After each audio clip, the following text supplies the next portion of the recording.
para que tus alumnos, esos que están mal preparados, se metan a escuchar a los conferencistas. O sea, hoy día de invitado les traigo a Steve Jobs. Él les va a hablar sobre... Ya está. Y tienes a Steve Jobs ahí hablando. O tienes a, no sé, estoy hablando de un ejemplo poco académico, pero no sé, piensen en el mundo académico, alguien de mucho renombre, está ahí, hablando de su teoría, explicando lo que tenga que explicar, en física cuántica, en lo que quieran. Por lo tanto, la parte instructiva, apuntalarla, usar el recurso, no tenerle miedo, apuntalarla a través de Internet. Y yo como profesor, en la clase, trabajar en la parte analítica y lógica. Primero que nada, saber si entendieron lo que estaban viendo. Se van a encontrar con una sorpresa, que ya la he confirmado en mi propia experiencia. La gente, los jóvenes, tienen una mala capacidad de lectura crítica, pero una muy buena capacidad de visión crítica.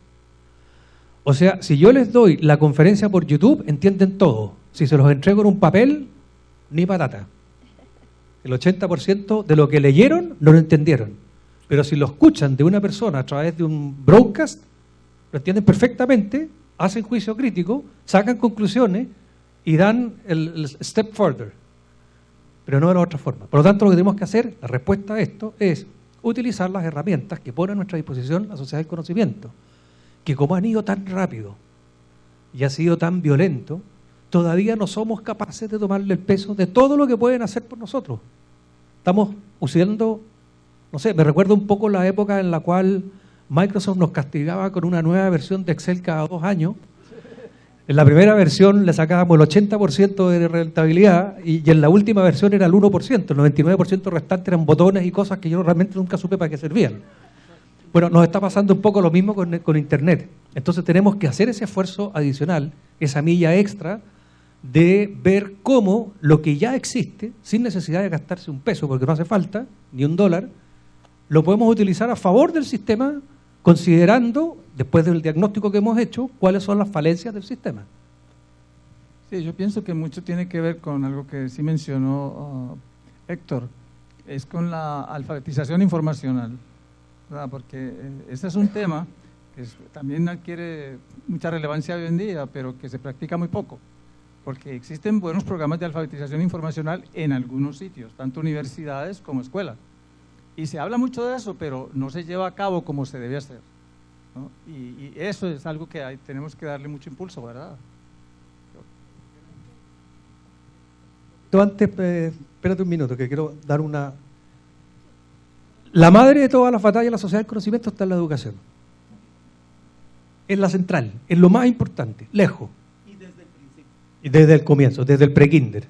Lo que decía Ken Robinson, este niño que está entrando hoy día, esta criatura, cuando salga, o sea, nada de lo que le enseñé, como enseñanza, como instrucción, le va a servir. Nada, es garantizado.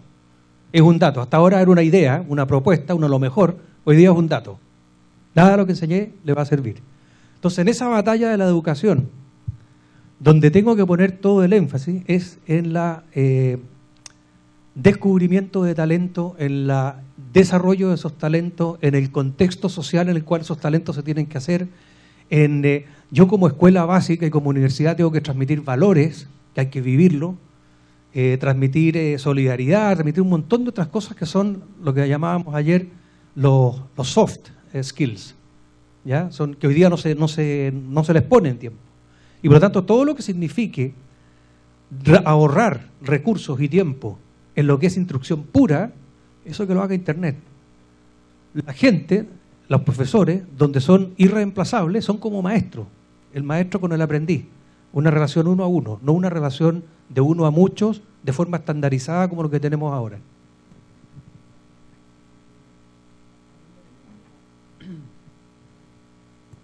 Hay un elemento adicional que también tiene una especificidad en Puerto Rico que yo creo que no es bueno recalcarlo. Y es que aquí, desde los 50, se creó desde el punto de vista educativo una política de acceso, es decir, que todo el mundo pudiera ir a la escuela y que en gran medida fuera una escuela pública. Y eso creó toda una serie de políticas y de formas de trabajo que apuntaban al acceso, es decir, que más gente pudiera tener educación, que más personas pudieran llegar a educación secundaria, que pudieran llegar a la universidad, etcétera, etcétera, y en eso Puerto Rico demostró ser muy exitoso. pero se quedó en el acceso. O sea, el asunto de la calidad. En la medida en que tú has garantizado el acceso, yo lo digo a veces de esta manera un poquito gráfica, hizo que los directores de escuela dejaran de pensar en el estudiante y empezaran a pensar en los ladrillos y en la nómina, en lugar de pensar en lo que era el siguiente paso, que era la calidad en la educación. Y ese es un factor que todos nosotros sabemos que aquí tiene un peso enorme. Por tanto, lo que acaba de decir Alfredo en términos de que la educación realmente sea el frente de batalla más importante, que sea de por vida, que sea desde el principio, en el caso de Puerto Rico es calidad, enfoque en la calidad, en la capacidad crítica, en la capacidad para enfrentar realidades nuevas, en la capacidad de ser diverso en el conocimiento y en la vida. Ese debería ser el enfoque. Perdón. Ordenemos la cosa. Nada nuevo bajo el sol. Descalifican la formación tradicional y resulta que nada de eso sirve, y luego hace una enumeración de valores y de competencias soft. O sea, van a decir que el aprendizaje de lógica formal, el aprendizaje de análisis de discurso, el aprendizaje de pensamiento inductivo o deductivo, no han sido siempre el problema. Estoy de acuerdo que el tema sea calidad, pero estamos hablando de un conjunto de atributos que se adquieren en distintos niveles de formación que son básicos. Lo segundo es que es imposible enseñar ninguna de estas dimensiones en abstracto. Tengo que tener aprendizaje situado, por lo tanto requiero de ciertos contenidos para que eso funcione. Por eso yo como bibliotecario me peleo con la formación de habilidades de acceso y uso de información, porque eso es un pedacito de la tarea. La tarea siempre ha sido gestión del conocimiento. Por lo tanto, ¿para qué le colocamos nombres bibliotecarios a cosas que en la educación tienen nombres más grandes y comúnmente aceptados? De forma tal de que el desafío tecnológico es simplemente un caballo de Troya que connoto con un conjunto de acciones que estamos de acuerdo que es necesario emprender. Pero ese es el medio, no es el fin. La calidad de la formación sigue siendo un gran desafío, y un desafío que tiene que ver además con escalas de producción. Cuando hablaba de buenos colegios, y estos colegios eran de élite, el punto es cómo logro tener buenos colegios que lleguen a toda la población. Pero eso es tan antiguo como el agua tibia, o sea, no... Será antiguo, pero no está resuelto igualmente, primero. Y segundo, será antiguo, pero cada época trae un nuevo desafío respecto al mismo problema. Y el pero que tenemos es de que el desafío a lo largo de la historia ha ido creciendo exponencialmente, a pesar de que la historia ha ido linealmente. Y lo que ha sucedido en 20 años, te digo, en 20 años, la humanidad se ha visto enfrentado a un cambio de paradigma basado en la tecnología. Cuidado, jamás he dicho que la tecnología sea fin, es un medio. Pero algo sucedió con ese medio, que en 20 años ese medio recorrió un camino que antes, la última vez que la humanidad lo traspasó, tardó 6.500 años en hacerlo. Y ahora lo hicimos en 20 años. Entonces, el cambio de magnitud, que a lo mejor para ti es un tema marginal, para mí no lo es. O sea, cuando estás hablando de órdenes de magnitud de ese tamaño, el cambio de magnitud en sí es un cambio de paradigma tan grande como para decir, sí, es lo de siempre, pero no es lo mismo. Es algo absolutamente nuevo porque, y una cosa que dijeron además en una de las conferencias que hubieron de ministros de Educación y Tecnología, hará cosa de 4 años atrás, habían como 70 ministros de Educación y de Tecnología en Londres. Y el speaker de esta reunión dijo, por primera vez en la historia de la humanidad, tenemos los medios tecnológicos suficiente como para dar e impartir una educación de calidad a toda la humanidad. Está la herramienta. Es que hasta ahora no estaba la herramienta. Era imposible. Pretender darle educación a 7.000 millones de habitantes en la Tierra era física y tecnológicamente imposible. No había modelo que aguantara eso. No se podía. Hoy día se puede. Por lo tanto, ya tienes una cosa que es una diferencia del cielo a la tierra, o sea, es de 0 a 1. Antes no se podía, ahora se puede. En lo que sí estamos de acuerdo, que el camino por recorrer es enorme. Y estoy de acuerdo que tenemos que volver a redefinir cosas como qué es la calidad de la educación. Totalmente de acuerdo. Y un acotamiento a lo que tú decías, Héctor. Ese que dices tú es el problema de Puerto Rico, sí, y también de Chile, y también de España, y también de Estados Unidos. Donde me he metido a leer, resulta que sucede lo mismo. Y estudiantes que están protestando en la calle, y profesores que tienen miedo del cambio de paradigma, y colegios que ya no tienen mucho sentido de ser, y directores de colegios que miran los ladrillos y no la calidad, y políticas públicas que siguen pensando en el acceso y no en la calidad, y sistemas entrampados de financiamiento estudiantil que los dejan de por vida con una mochila enorme. Eso es mundial. Y eso implica de que tienen que haber soluciones mundiales. Disculpa, pero había un... Sí, mi pregunta es en esa misma línea, en términos de competencias tecnológicas vis a vis escolaridad. Héctor trajo en su ejemplo, ¿verdad?, de que nosotros los puertorriqueños tendremos a ser bien creativos, ¿verdad? Y yo, por ejemplo, tengo el caso de mi hermano, que siempre dice que la rueda ya está inventada, y si no está inventada, los chinos ya lo están inventando, ¿verdad? Por la cantidad de científicos chinos, ¿verdad?, que están cada día innovando. Pero entonces yo veo en esto de la escolaridad y la competitividad también, que yo conozco gente con poca escolaridad que son bien competitivos en un área en específico. Por ejemplo, tiene que haber una necesidad, ¿verdad? Por ejemplo, ahora mismo hay una necesidad de acceso a Internet, como decía Héctor. Pues en Puerto Rico hay un mercado bien grande, queramos o no aceptarlo, de personas que hackean la antena del vecino de Wi-Fi. Y es un mercado. O sea, yo tengo un vecino, literalmente, que cuando yo llego a mi casa, la caja de D-Max está flashando a todo fuerte. Yo sé que él está entrando a Internet. Yo le pregunté una vez, le dije, mira, yo sé que más cerca que está eres tú. Y me dice, no, es que vino un muchacho. Yo no lo entendí bien porque parece que no tenía mucha escuela, y él me dijo a mí, ¿verdad?, que él me instalaba X o Y equipo y podía entonces coger la señal de Internet que estuviese disponible y poder entrar. O sea, mi punto es que, y la pregunta hacia dónde voy es, desde su punto de vista, ¿verdad?, la competitividad versus las competencias que debe tener tecnológicas, ¿verdad?, el individuo para tener un producto, o tener un talento, ¿verdad?, hacia algo, cuán importante es versus la calidad, ¿verdad?, que ustedes hablaron ahora mismo. Lo que pasa es que las competencias es algo que se da por sabido. O sea, todos estos ejemplos que tú has dado hasta ahora no se aprendieron en ninguna parte, venían adentro. Si tú sacas, digamos, producto humano modelo 2000 para adelante, ya vienen nativos, ya saben usar el computador, saben navegar, saben bajar, saben subir, saben hackear, saben todo. Nadie sabe cómo, pero saben.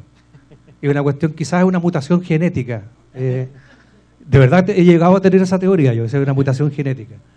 Pero es el mismo mercado al final del día el que te está diciendo qué tipo de competencias tiene que tener. Y siempre ha sido igual. La educación como tú la conoces hoy fue una demanda de la sociedad industrial. Y toda la educación pública y la educación universitaria, como hoy día la conocemos, fue una demanda de la sociedad industrial, que de la noche a la mañana requirió unas competencias distintas de las que había en ese minuto en el mundo. Estábamos en una sociedad que era esencialmente agrícola, o de recurso natural, agrícola, minera, marina, lo que sea, pero no era industrial. Y se requirieron ingenieros.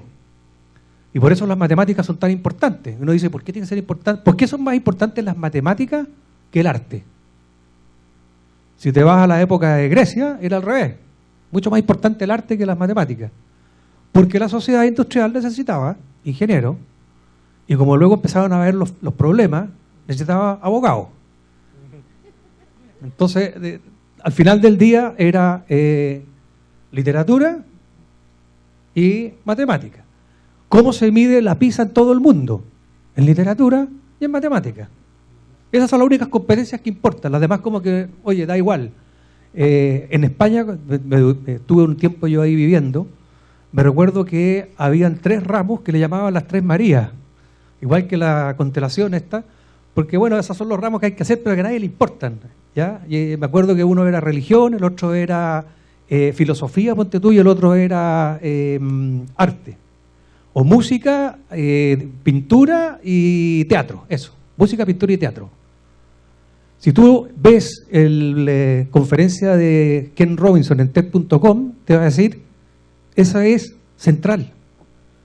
Porque esa es la expresión corporal y artística de la persona, donde confluye todo lo demás y donde ves si es persona o no es persona. Es ahí donde está el valor. Eso es lo que es incopiable. Tablas de multiplicar las aprende cualquiera. A expresarse de esa manera artística, eso es único. ¿Ok? El día de mañana va a seguir evolucionando la tecnología cada vez más y uno va a empezar a preguntarse dónde el hombre es único, dónde no puede ser reemplazado por la máquina, en el talento. Un sistema de software no me va a sacar la novena sinfonía de Beethoven. Un sistema robótico no me va a pintar el Guernica de Picasso. Entonces la humanidad ¿hacia dónde tiene que ir? Y por lo tanto el sistema educativo ¿hacia dónde tiene que ir? A los talentos personales. Detectarlos, desarrollarlos y a ponerlos a trabajar donde más afinidad tengan. Vamos a tener un mundo mucho más feliz que el que hay ahora, infinitamente más competitivo y productivo. Yo no digo que vayamos a llegar a la meta, pero si no nos ponemos eso como meta, lo que sí puedo predecir es de que vamos a estar cada vez peor. Porque seguir repitiendo las mismas cosas, esperando que el resultado sea distinto, es el sinónimo de la estupidez casi.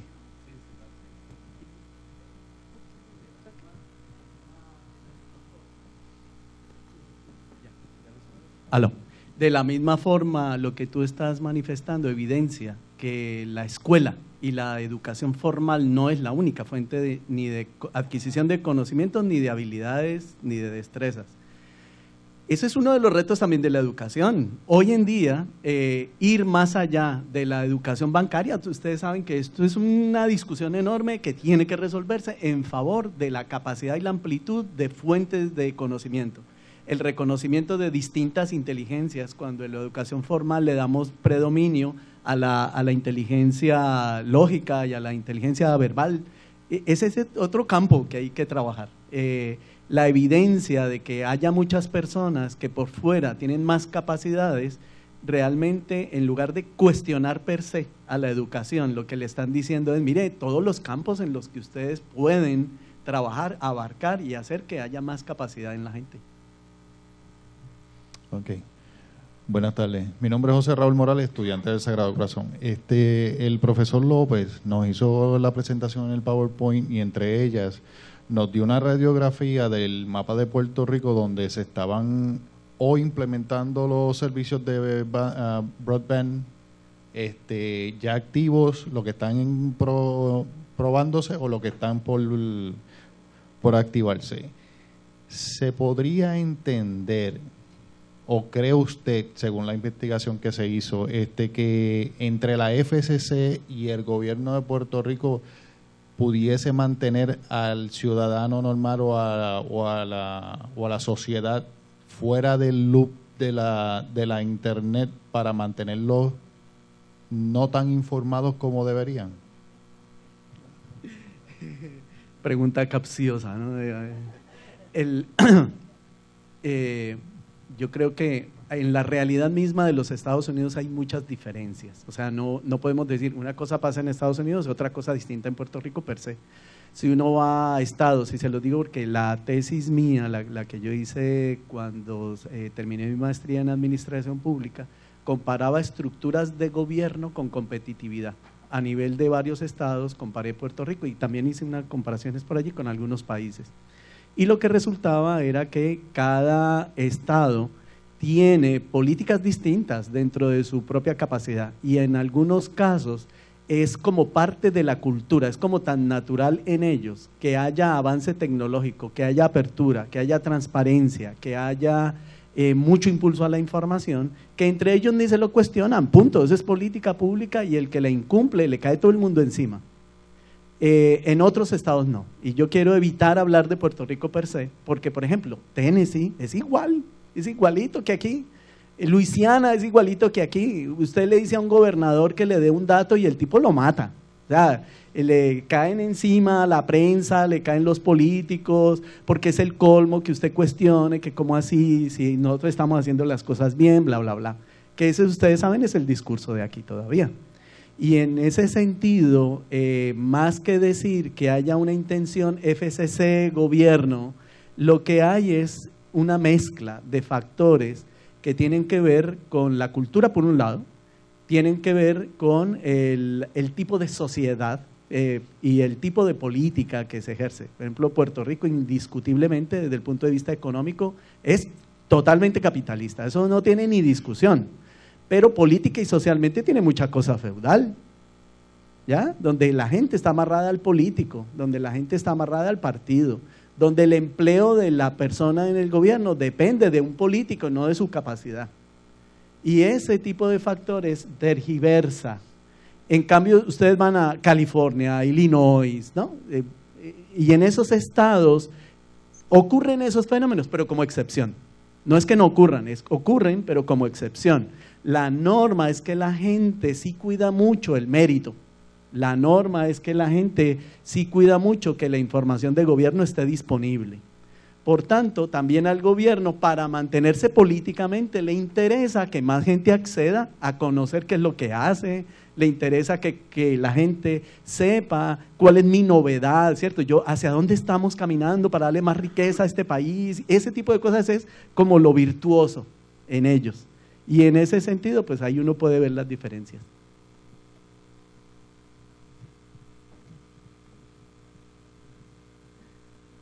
Aquí la compañera Alfredo.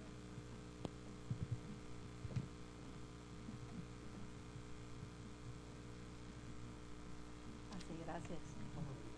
Mi nombre es Ailey Martínez, yo trabajo como profesora e investigadora en el Colegio Universitario de San Juan.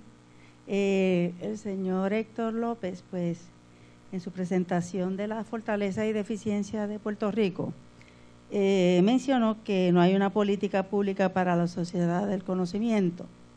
¿No sería ese entonces el eje de todo lo que podría denominarse para determinar cuál es el rol que debe ser la educación en el país? El rol del maestro, el rol del profesor universitario, lo que debe ser la axiología, o lo que debe ser el conocimiento, etcétera, etcétera. ¿Qué mecanismos puede existir en el sentido que tenemos un Puerto Rico altamente politizado? ¿Qué mecanismos hay para nosotros desarrollar esta política pública? Bueno, yo quisiera comenzar por decirte que desde mi punto de vista, el hecho de que de lo que estuvimos conversando en la mañana no puede llevar a la conclusión de que el eje de la política debe ser insertarnos en la sociedad del conocimiento. Insertarnos en la sociedad del conocimiento debe tener un sentido, es decir, algo más allá. Y ese algo más allá, en el caso, por ejemplo, en el caso chileno, fue claro desde hace varias décadas, independientemente de lo que uno piense sobre la forma en que lo hicieron, ¿no? Era un modelo altamente competitivo desde el punto de vista de eficiencia, innovación y capacidad exportadora. Eso fue lo que ellos se plantearon. Y llamaron inversión y privatizaron un montón de cosas, pero su objetivo era ser innovadores, ser exportadores, ser altamente tecnológicos. Y eso es lo que han venido competitivos a nivel mundial. Sí, exacto. Sí, no. Yo tuve un gusto enorme personal y fue en el año 97 dirigir 2 estudios, cada uno en 7 países de América, y eso lo hicimos para el Instituto Interamericano de Cooperación para la Agricultura. Uno fue sobre la competitividad de distintos países en porcicultura y el otro en avicultura, ¿ya? Y el caso chileno era interesantísimo. O sea, estoy hablando de que hace ya 15 años ellos estaban en la mejor de las líneas de tecnología en la crianza de cerdos, en el manejo de sacrificio, en el manejo de canal, en el manejo de empaque, cumpliendo los estándares alemanes, japoneses, americanos, sin ningún problema, ¿ya? ¿Por qué? Porque ellos tenían claro, aquí puede ser lo que sea, vamos a barrer el piso. Yo estoy diciendo un ejemplo allí sacado la manga, ¿cierto? Y extremo, vamos a barrer el piso, pero lo vamos a hacer con la mejor tecnología, lo vamos a hacer de tal manera que sea innovador, y si podemos exportar el servicio, lo hacemos, ¿ya?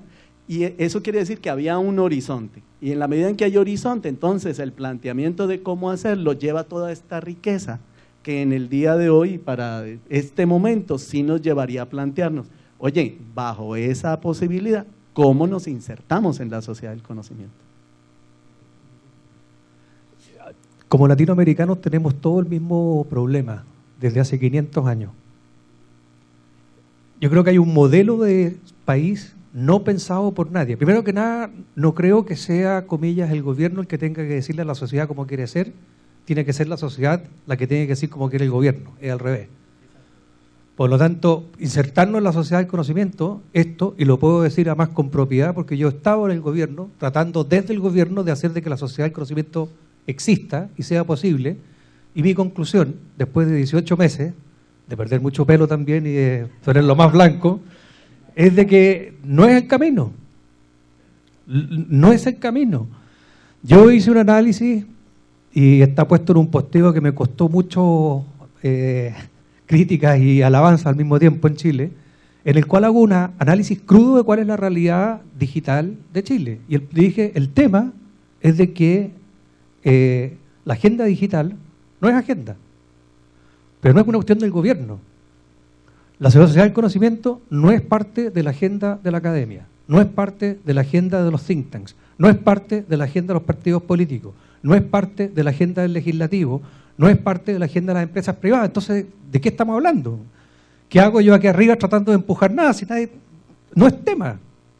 ¿Quién hace que eso sea tema? La sociedad.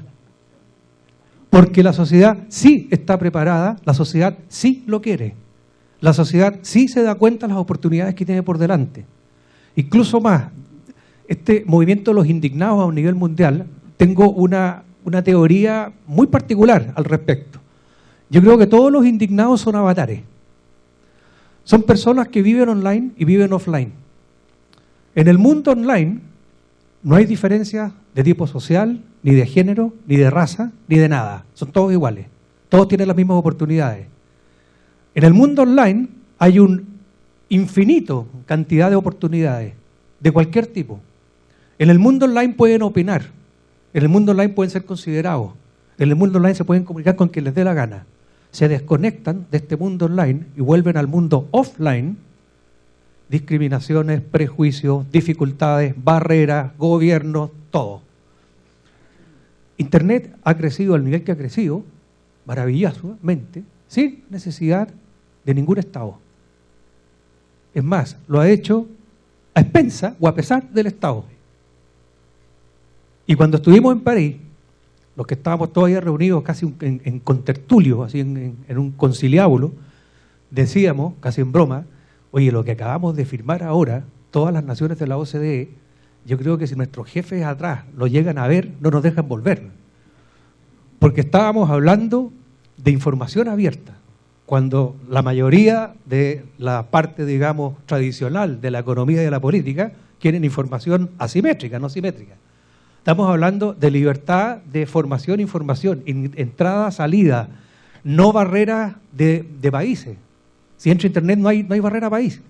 Estoy metido dentro de una nube que son 2.000 millones de personas, me da igual si tú eres polaco, puertorriqueño, chileno, asiático, me da igual. Entonces, eso está cambiando la sociedad. Y la sociedad va a ser la que va a presionar hacia el resto de las partes que hoy día no tienen, seamos sencillos y claros, no tienen un buen motivo para cambiar el modelo. Pero nosotros, la sociedad, como sociedad, sí lo tenemos.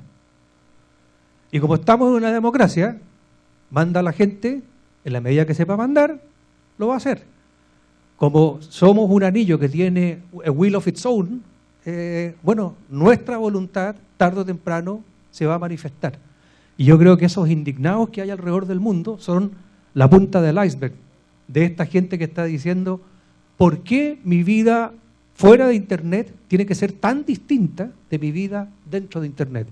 Yo quiero aspirar al mismo tipo de vida, en calidad de vida, que tengo cuando estoy dentro de Internet, en el cual da exactamente igual si me logueé hacia adentro desde un lugar muy humilde o un lugar muy rico. A nadie le importa. Con un computador tremendamente anticuado o con lo último que había en el mercado. A nadie le importa. Con 512 kilobytes de DSL o con fibra óptica de 15 megas. A nadie le importa. Estoy dentro. Valgo lo mismo. Tengo acceso a las mismas oportunidades. Estados Unidos se formó bajo ese concepto. Y volví a recoger de nuevo el tema de Latinoamérica. El Land of Equal Opportunities. Inicialmente fue así, después ya no tanto. Hoy día, francamente, no sé. Pero lo que sí sé es de que el Land of Equal Opportunities existe en Internet. Y es una realidad. No es una teoría, ni es una generalización a partir de un solo caso, sino que es un dato. ¿Y qué nos ha pasado como latinoamericanos? La razón de ser de América Latina entera, como concepto de lugar al cual ir, es radicalmente distinta a lo que hizo de Estados Unidos el país que es. La gente que emigraba de Inglaterra para irse a Estados Unidos, se iba de Inglaterra. Cortaba lazos. Eran perseguidos políticos, perseguidos religiosos, gente que estaba muerta de hambre, no tengo idea. Pero lo último que querían saber era Inglaterra. Pedían permiso a la reina o al rey, se iban a fundar su estado y hasta luego. Y si te he visto, nunca más me acuerdo. Cuando se hizo Estados Unidos con la Constitución y Thomas Jefferson habló, digamos, de este nuevo concepto de social, la idea era de que iba a ser una especie de candela en lo alto del monte, algo que iluminara al resto, en el cual lo que importaba era la libertad de las personas, el derecho a la vida y el derecho a la búsqueda de la felicidad. Y eso es algo que a cualquier persona le entra y le encanta. ¿Ok? ¿Cómo se generó América Latina? Nuestros ancestros españoles vinieron, y es una expresión que todavía se usa en España, después de 500 años, a hacerse la América. ¿Y qué quiere decir hacerse la América? Voy para allá, tengo una encomienda, un montón de gente trabajando para mí, gano mucho dinero, y vuelvo a la metrópoli, y me instalo en un palacio en Cáceres, que todavía están ahí, digamos. Entonces la mentalidad era distinta. ¿Qué pasó? Nos independizamos, y teniendo distintos modelos de dónde escoger, por alguna razón, que no la entiendo, desde Río Grande para abajo, todos decidimos que íbamos a hacer lo mismo. O sea, en el fondo, lo único que hubo fue un traspaso de Su Majestad el Rey a un traspaso de Su Majestad el Estado. Pero fue de un soberano a otro soberano. No asumimos la democracia en sus raíces. Toda América Latina fue muy lenta en el desarrollo de incorporación de amplias partes de la población hacia el sistema democrático. Fue muy lenta. Y el tema de encomiendas que existía en la época de la colonia, más o menos se mantuvo. Lo único que cambió es que la élite, en vez de ser española, era criolla. Pero el resto, igual, cambiaron los apellidos. Pero el modelo siguió siendo el mismo. Y esa es para mí la explicación de por qué hay la desigualdad económica y social que hay de Río Grande para abajo respecto a Estados Unidos. De hecho, una cosa que a mí me llama la atención a veces es de que las comunidades latinas más afluentes son las que se van desde su país a Estados Unidos. Ahí como que les va bien, porque en su país no les iba bien, pero cuando se fueron para allá, no sé por qué, como que les cambió un poco el esquema, el chip, entendieron cómo era la sociedad nueva, aprendieron rápidamente cuáles eran las reglas del juego, y por supuesto, no a todos, a algunos les fue muy bien. Les fue mucho mejor de lo que les había habido en su tierra natal, donde tenemos todavía hasta el día de hoy esta especie de estratificación social, económica y mental sobre todo. Creo que somos subdesarrollados los latinoamericanos porque somos mentalmente subdesarrollados. Ese ha sido nuestro trauma. A ver. Propongo volver al centro en que estábamos. Sin embargo, desde el punto de vista sociológico, es posible explicar las diferencias de desarrollo humano también desde una perspectiva de las religiones, y si éstas logran resolver el tema de la riqueza o no logran resolverlo. En Estados Unidos son iglesias reformadas, Pero es un tema que si estamos poniendo teorías en la mesa, pongamos todas las teorías y no una teoría. Lo segundo es que desde la perspectiva de la sociedad del conocimiento, me alegro que hayas puesto el tema de los indignados y particularmente situémoslo en el fenómeno de los movimientos universitarios del último año.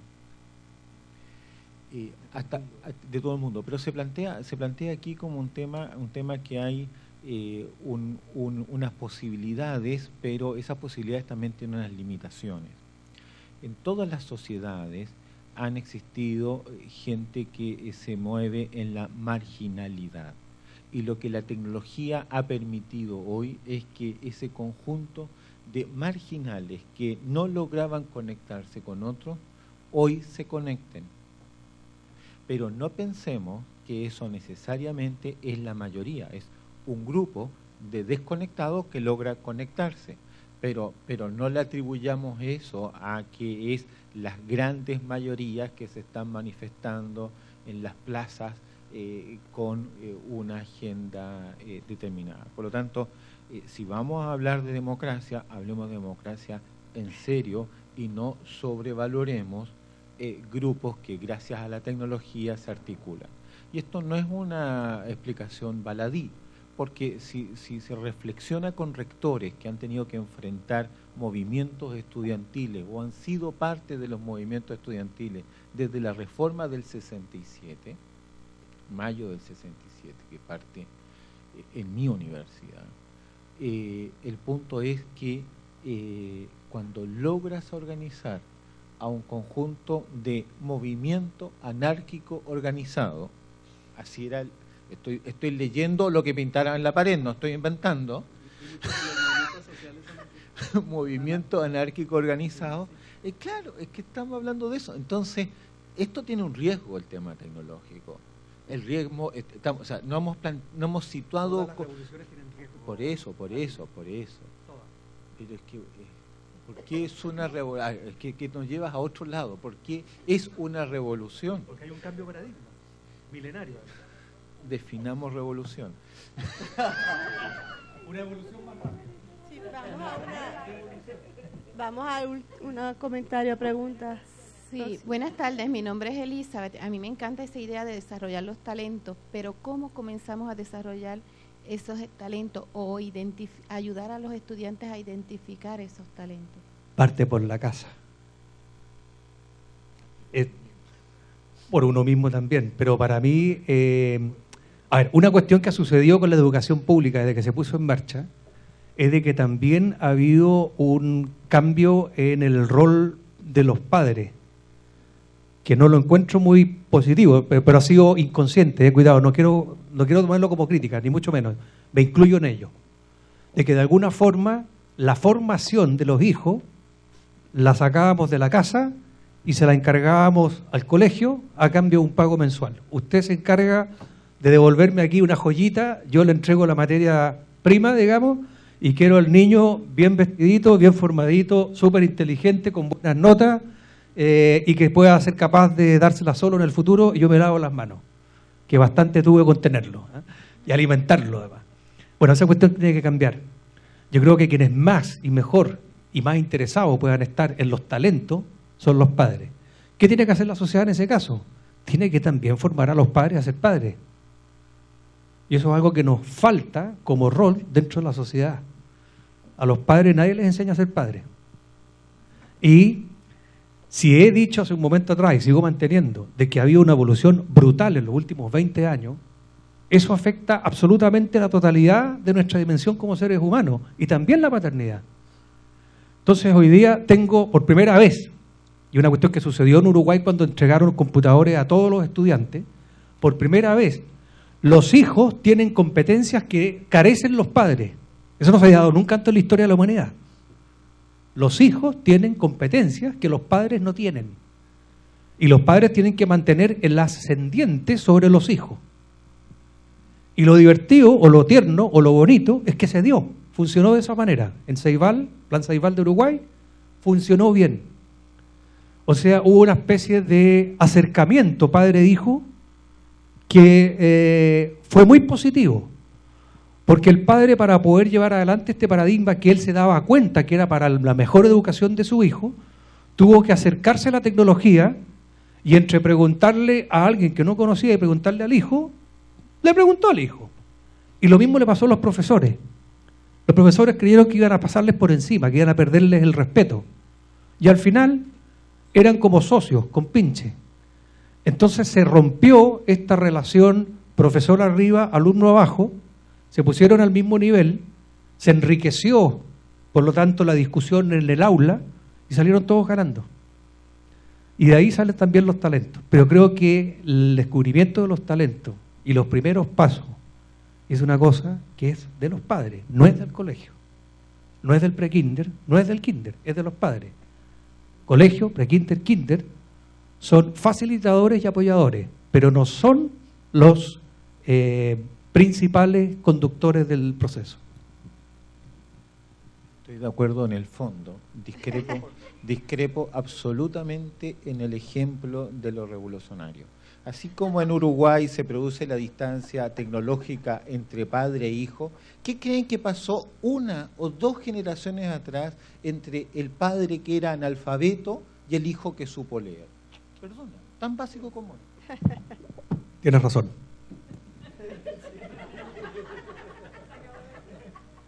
Bueno, ahora pasamos, que las dejamos con la señora Sheila Vera, presidenta del Comité Ejecutivo de COVIMED, que tiene unas palabras para ustedes. Buenas tardes, y no se preocupen porque voy a ser bien breve. Bien breve. A nombre de la familia de COVIMED queremos darle las gracias por su asistencia a esta actividad. Esperamos que le haya gustado, la hayan disfrutado y que se lleven toda esa información, todo ese conocimiento y lo puedan poner en práctica. Les pido un fuerte aplauso a nuestros recursos que vinieron a compartir su conocimiento con nosotros. Primeramente tenemos al señor Alfredo Garriga y en nombre de COVIMED se van a llevar un regalito de acá de Puerto Rico.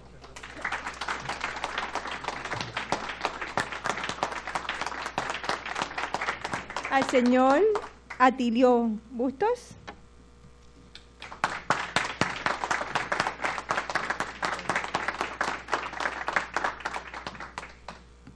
Y el señor Héctor López, que es básicamente de la casa.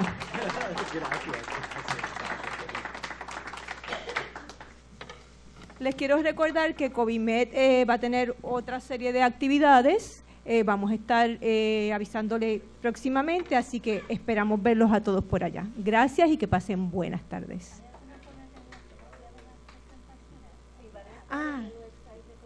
Ok, sí.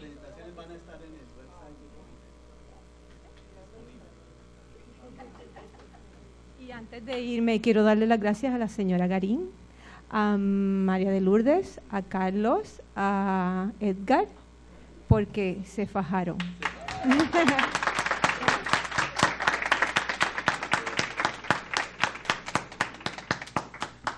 Esto es posible por un equipo de trabajo extraordinario. Yo siempre le estoy agradecida al Señor porque me pone gente especial en mi camino. Así es que, sobre todo a María de Lourdes, que le voy a dar, yo creo que 2 días libres, porque ella ha hecho de todo para que esto sea posible. Y claro, el apoyo de Carlos y de Edgardo, que siempre están ahí luchando con nosotros. Y por eso es que ustedes ven, cuando hay personas comprometidas y haciendo lo que les gusta, estos son los resultados. Gracias por estar aquí.